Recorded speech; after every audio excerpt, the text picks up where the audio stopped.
Welcome to Joy in the City True Stories Edition. I'm Bethany Marshall, and you are about to see what God is doing in our city. Coming up, we'll hear from a husband and wife team who have become father and mother to a community of students. A man destined for failure in his community became an overcomer. Another look at tough questions. All that and more coming up now on Joy in the City True Stories. God is on the move, hallelujah. God is on the move in many mighty ways. God is on the move, hallelujah. God is on the move today. Our feature story today is a program right here in the heart of Bellwood, Pennsylvania. This is more than a program. It's a safe place developed for at-risk youth. Many churches in the area have ministries for teens a few nights a week, but The Door is an outreach-based after-school program open daily. Hear from Dave Taylor, the director of the ministry.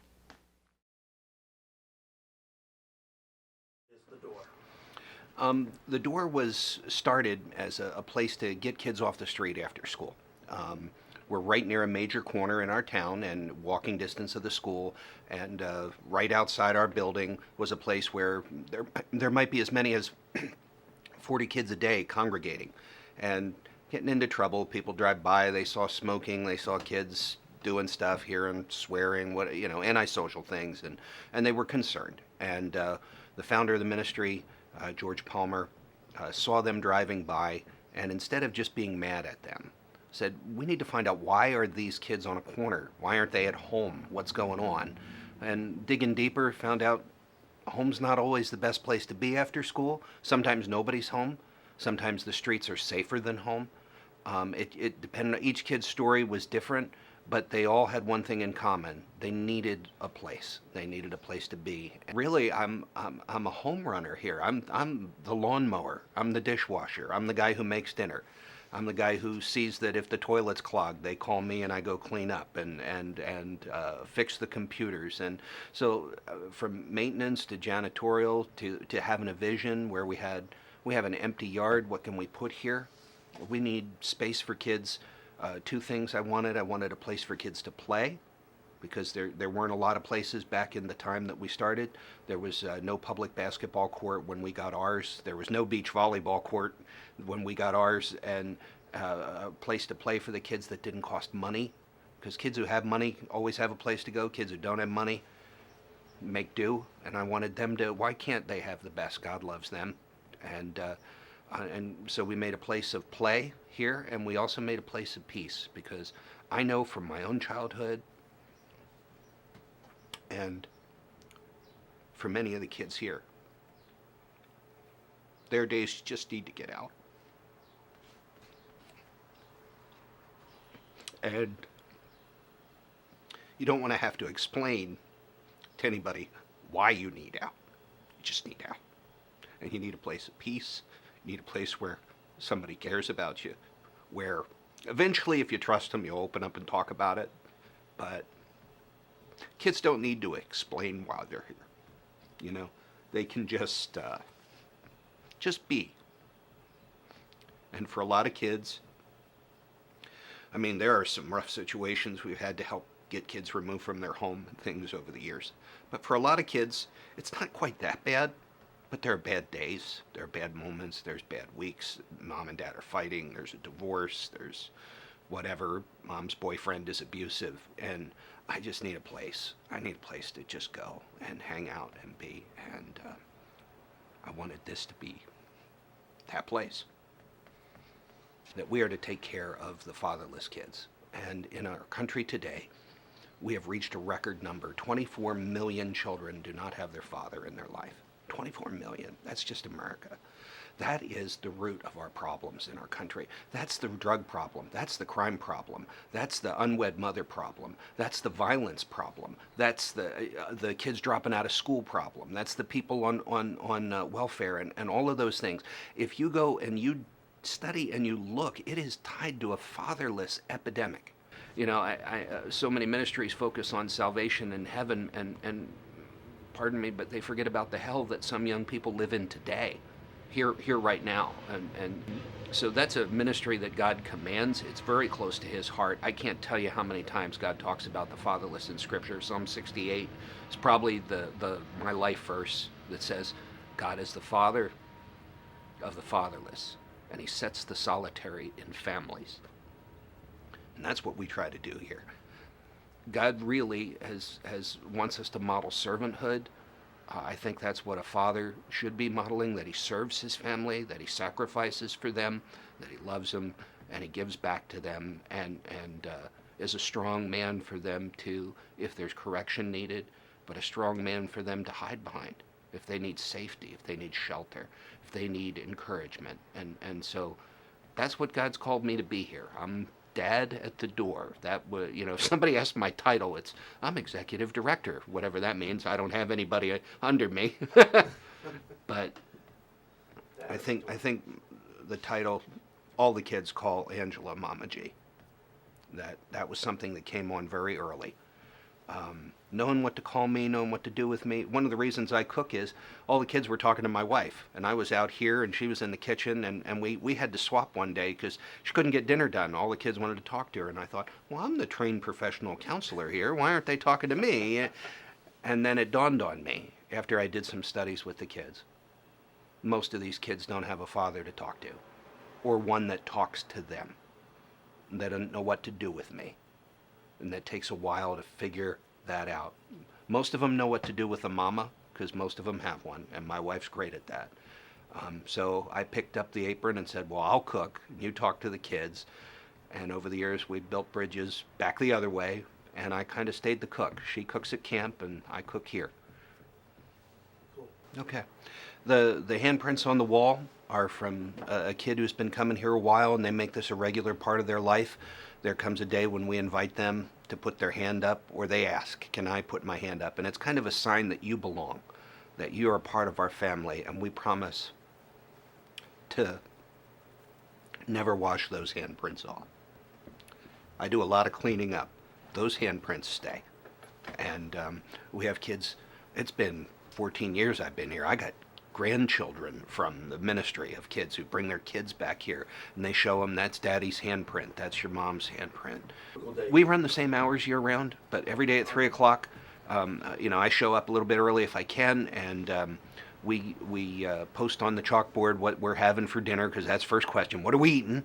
The ministry centers around the dinner table. I mean, we have lots of other nice things, but it is, when can we have snacks out every day for the kids, and we serve a sit-down meal every night, and so they see what's on dinner, they see what announcements are. Do we have something coming up, an activity? Do we close at a certain day for whatever reason? They hang up their coats and they hang out. Usually it's a race to see who can get to the video game room first and get the controller, because the kids love the video games or the computers in the computer room. Got to check my Facebook. We have a lot of kids who nowadays don't have access to technology, don't have access to the internet, don't have access to social media and stuff. This is their place they come, because I got free Wi-Fi at the door. I have kids who have cell phones who have no minute plan, no programming, but they can come here and use the Wi-Fi, and they get to be normal in that sense. They want to be like the other kids. The other kids have Facebook. The other kids, I was one of those poor kids. I'd have never had a cell phone, you know what I mean? And a place like this where I got a touchscreen computer. I can do my homework here just like all the other kids. I can print my study stuff, and it doesn't cost me anything. We have those things here. So they do that. They hang out. A lot of them run out and shoot hoops on the basketball court. They've been sitting for 8 hours a day. So for the athletic kids, they can play ball and play hard here, or the beach volleyball courts out there. There are other kids who just come to shoot pool and play video games, and we have an arcade for them. And they're just everywhere. There's an arts and crafts room where kids can go up, and we have every art supply you can imagine. And there's a lot of kids who art is therapy for them. It's their peace. It's their place where they can express themselves in ways that maybe they can't with words. And they can come here and do that kind of stuff. And some kids just hang out and want to watch TV or whatever else with us, and we have movie nights for the kids certain nights of the week, and we break out the popcorn popper and we sit around and watch a movie together. And impact, yeah, we've saved kids' lives. I've had kids who have taken an overdose of pills and showed up on my doorstep, changed their mind, want to live, and we've had to help them and call parents. We've had kids who've come here with drug problems, kids who've come here with every mental health issue you can imagine and every medication you could be on, and seen counselors and therapists, but here they find peace. And I think it's because the Spirit of God is here. It's not just a fun place. It's not just a place to get a good bite. That may get you in the door. But what makes you stay is there's something untangible here that you can't quite put your finger on. That most of the kids call it family. It just feels right here. Why are we making a difference in our community? We've moved drugs off Main Street.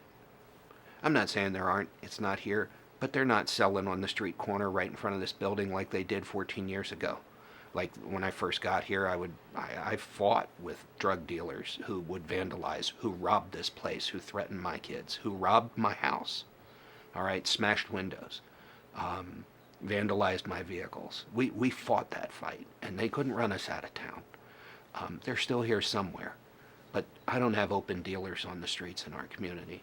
Kids who have been suicidal have been helped. Kids with drug issues, if they come here, they get help. It's the ones that don't make it here that I worry about, and they're being missed by. When I say this, it's not condemning. They're just being missed by our average church program, and we can't miss them. We can't afford to, as a society. We can't afford to as the kingdom of God.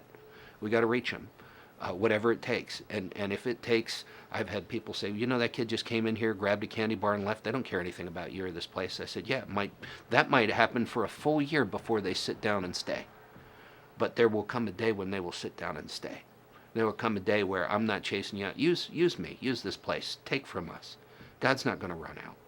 And I'm not going to lose patience. And I'm not going to lose hope.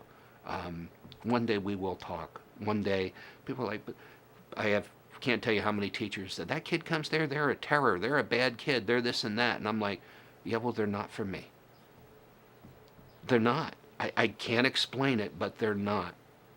Here, the kids that were the problems, here the kids that were the discipline issues, here the kids that are nuts or whatever else people want to call them, here they're just another son or daughter, and we love them, and they're not a problem here. Well, we want to do camp because families go on vacation together.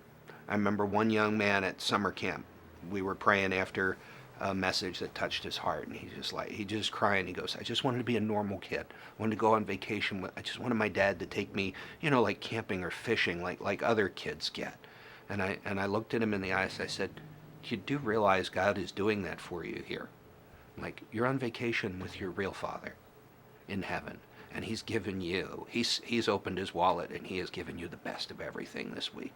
We don't skimp. Everything we do at summer camp, from water slide parks and shaving cream slides and laser tag and all the stuff that a kid would get at an expensive camp, they get for free. It's included.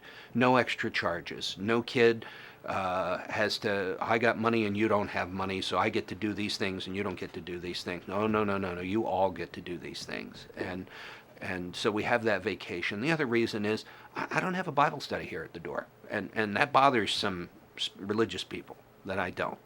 And I'm like, I remember Jesus having dinner with Zacchaeus one night, and before Jesus ever preached a sermon, before Jesus ever said a word, just having dinner together, Zacchaeus got up and said, I'm a changed man.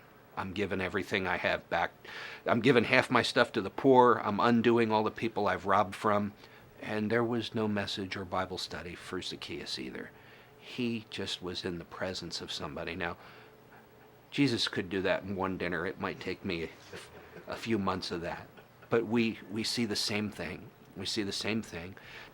If our campfires at the end of camp, they might start at 11 o'clock at night, and they might go till 3 in the morning, 4 in the morning, of one kid after another. I don't run them. I don't speak. Who wants to share what God did for you this week?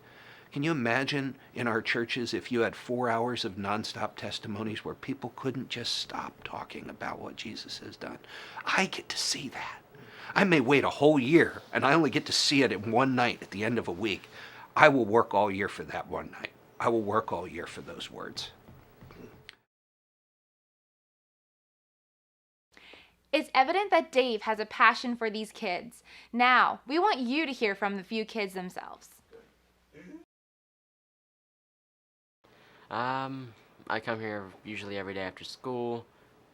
Pretty much every day it's open unless I have work. And, family, really. It's a place you get to connect with different people, people you see, friends you make, friends you see, connections like that. I just didn't really have a lot of connections with kids in Bellwood, and I just wanted to find somewhere where I could be and be happy, so. It's very supportive. Dave's extremely supportive, so is his wife, Mama G. Everyone's extremely welcoming, and it makes a lot of kids feel better and help. Well, we have dinner every night, which is awesome because, you know, a lot of kids wouldn't get a home-cooked meal otherwise. There's opportunities to do things here and get to know people and make new friends. Well, it's brought me closer, I believe, to God than I've been before, because before we've gone to church, but we stopped, and it's just, I've always seen God as something I'd never been really close to or gotten involved with, but it's gotten me closer to that and trying to connect my life more to the spiritual aspect of it. It's definitely guided me in the way that I need to be going. I wouldn't say I'm definitely where I want to be and what I need to be, but it's definitely helping me guide me on my way. It's a positive place to be with positive people. Because it's kind of like another home, another family. It's like a second home. It's a family that even if your family doesn't necessarily get what you're going through, when you're here, there's always someone who understands. There's someone who's willing to help. Even if you don't really want to talk, they'll just sit down and talk to you and offer you support. Even just talk to you privately and try and calm you down and even just distract you from what's going on at home. Make this a better place for everyone. This ministry has impacted many kids over the years. As you can see by the many handprints of people who have called this place home, Dave and his wife Gila work very hard to provide good meals and a safe environment for these students. It's truly amazing to see God's favor and blessings on this team as they exercise their faith on a daily basis.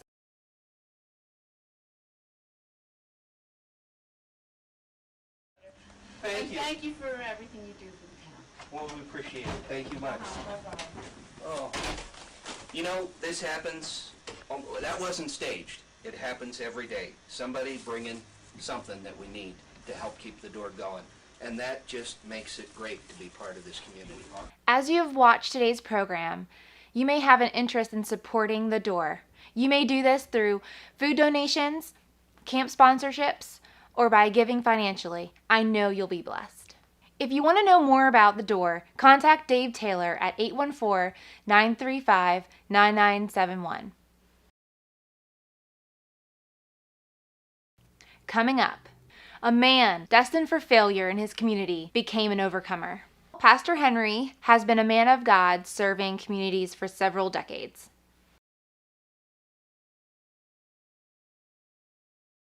My father, to start with, had stumbled into a tent meeting, drunk.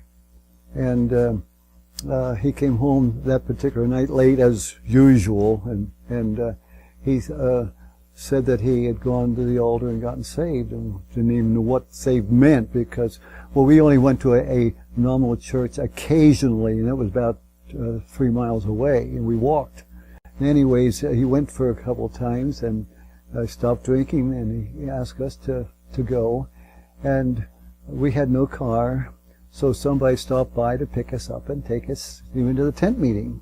The people would come and pick us up and take us to church. Well, that went on for a little while, and it just got too tough for my dad. But he did allow us to keep going, and they kept coming and picking us up for Sunday school and church and so forth. And so one Sunday morning, as an invitation was given, I went to the altar, and I was around 7 or 8 years of age. Oftentimes I would hear that no good, Schaefer family's no good, he's a drunkard, and all of that. And it was a stigma that I put up with all through my school days. He's just a no account, he's the least of the least, you know, and that kind of an atmosphere. And that got to be pretty rough at times. And I had to just keep on, and every once in a while somebody would sort of make fun of me because they knew I went up to that church in Enola, and they say, "Oh, shh, he's one of those."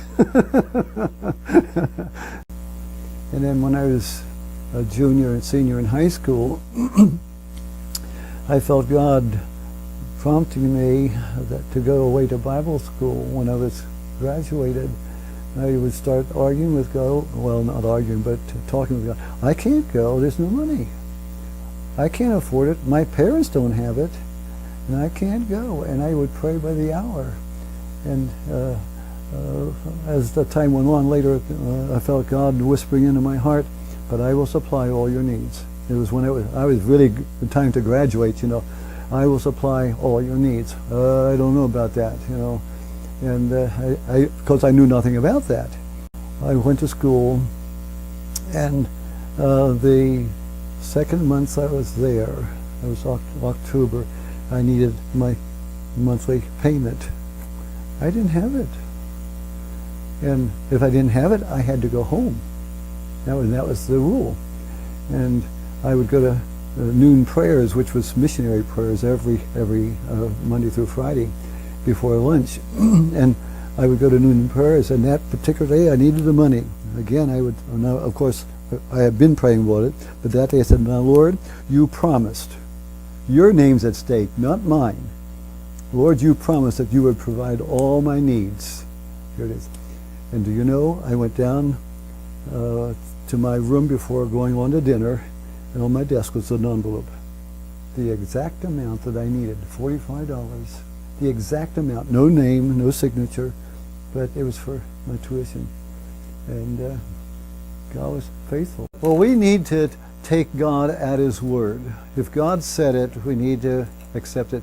I heard a long time ago, if God said it, I believe it, and that settles it for me. And that ought to be a philosophy of ours. Whether it's finances, whether it's a move, whether it's a ministry, whatever. If God has prompted us to do something, I know it may sound like it's against logic, but if God said it, He can perform. He can do it. God is good. He's faithful. He is just. He's righteous. And He's true to His word, and I believe it with all my heart. And that's proof of it. My life has been that. It's been a proof. I mean, little did I realize that I would be used so much in ministry. And, you know, a couple of those churches, I mean, I didn't spend a long time there, 4 or 5 years, and usually spend more, but God had a ministry for me. And part of that ministry was the building bit, you know, as I look back over. And so God was faithful. And in State College, it was 2 programs. So if God places upon your heart to make that move, do it. God's faithful. My family was the least to be desired because of my alcoholic father. He was known as the community drunk. And often it was said, can any good thing come out of the Schaefer family, especially when I had gone to Bible college for ministry and so forth. But you have to make the decision. It's not what your family has been or is. It's what you will be. I mean, what your faith and your trust in God now. And trust God to cause you to overcome that stigma, that environment that you've been raised in. And I think that through my ministry, I've more or less been able to prove God's faithfulness, not to put me in a limelight, but to prove what God can do when we say, okay, God, here I am. Use me. Help me. Change me. Make me different. Make me a light. And I often have prayed, Lord, make me a light in a dark community. And in the midst of all of this background, let me shine for you. And I think to a certain extent that has been acquired because God has blessed my ministry. And I constantly have said, Lord, help me not to take credit because it's not in me. I am who I am, what I am because of who you are and what you've done. And so you've been faithful, you are just, you are righteous, you're true to your word, and just believe God and He'll change you. He'll make you different. And so I am a different person. Give yourself to God. Allow Him to speak in you and through you. He will help you. He will change you. He will make you what even your community thought was not possible. To His glory.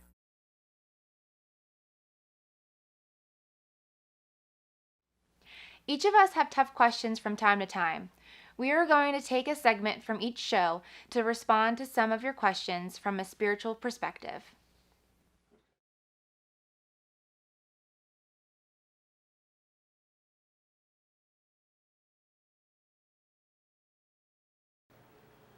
In every ministry, you come up with the kid that's the problem, that you wish didn't show up every week at church because they just make your job tougher. They disrupt things. They don't listen. Or they're the invisible kid who just sits in the back and they never say anything and they don't play the games and they don't get involved. And one thing that we've learned in our culture is that the invisible kid will one day become the very visible kid. He'll be the one who shoots up a school. He'll be the one who commits suicide or overdoses. He'll be the one who winds up a teenage father. He'll be the one who makes a headline for all the wrong reasons. They're not the problem kid. They're the reason we have ministry at all. And instead of viewing them as a problem to be rid of, I got a house full. And our churches need to be full of such people again. Our youth ministries need to be full of such people again. Because Jesus' personal space around him was filled with such people.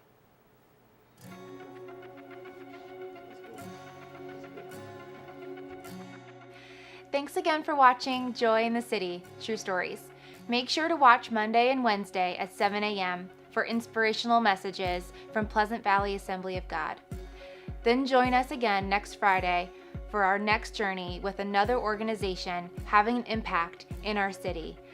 Until then, have a very blessed day, and remember, God is moving in our city. God is